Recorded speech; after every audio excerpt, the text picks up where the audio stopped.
Let's keep going with another defenseman, shall we? We're seeing lots of defensemen climbing our ranks year by year. And now at number 39, we've got Devon Toews for the Colorado Avalanche. He was unranked last year in our top 50. Actually held the exact same spot 2 years ago, sitting at number 39 back in 2022.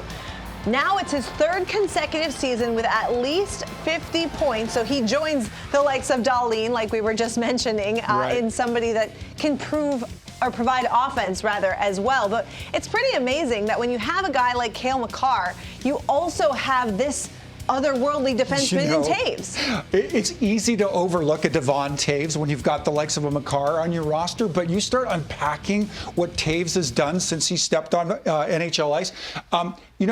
Plus minus can be somewhat of a misleading stat until you really focus in on how a player's used, how a player's deployed. But suffice it to say, where Toews is concerned, very gifted on the offensive side of the puck and a super capable defender within his own end. Take these numbers, for instance. He's a plus 148 for all skaters over the last 4 years. That's first among all skaters over the last 4 years. I mean, that just jumps off the page at you.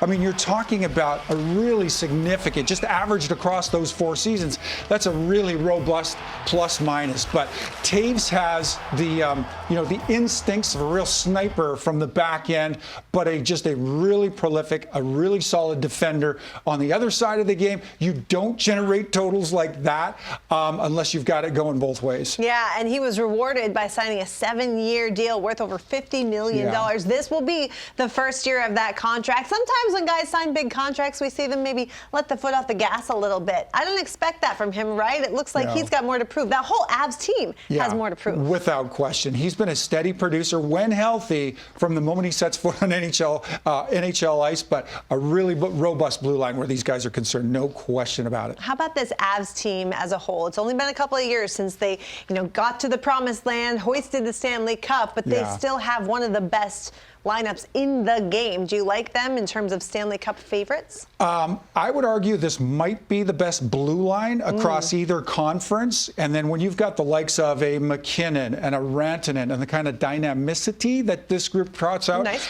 on a regular basis, fighting chance every year, the window is wide open for the Avs.